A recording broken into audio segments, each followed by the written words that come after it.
Our first story, the leader of Iran's Islamic revolution, Ayatollah Sayyid Ali Khamenei, has issued his annual Hajj message, describing the rituals as a special opportunity for Muslims.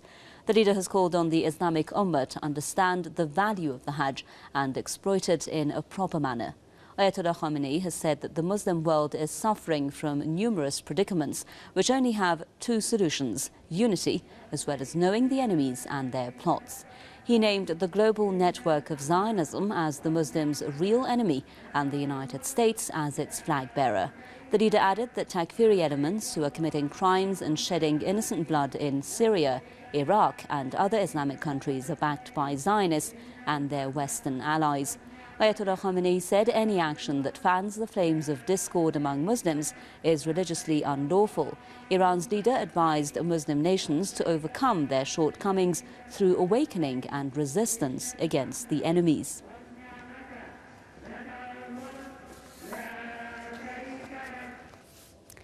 Rebecca Masterton is a senior lecturer at the Islamic College with me now on the line from London. Ms. Masterton, welcome to the Top 5. What do you think are the obstacles in the way of the Muslim unity that Iran's leader is talking about?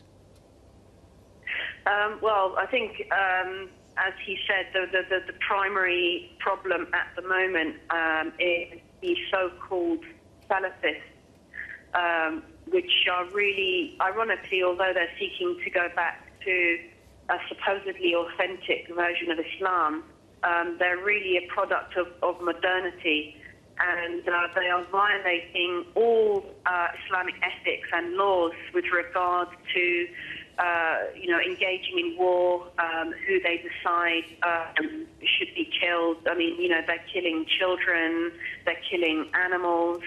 And these groups are fanning out rapidly across the Muslim world. They're killing indiscriminately and justifying that for themselves.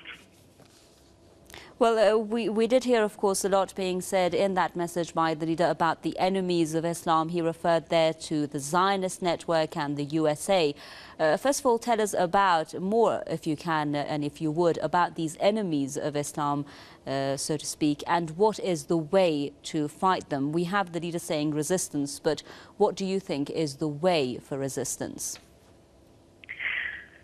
Well, there are many enemies of Islam today. I mean, I think probably the greatest enemy of Islam is greed, all-out greed, and this is contributing to the establishment of ever more ruthless policies that multinational corporations are taking, and banks.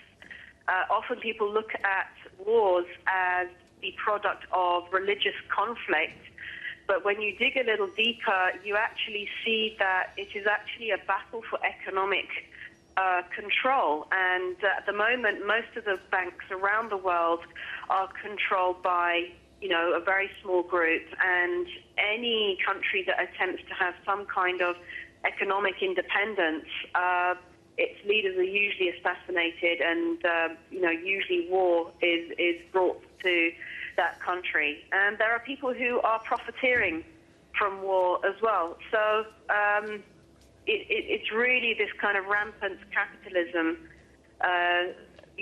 that's being run by groups of people across the world, even those who are cooperating with the banks that are established in the US.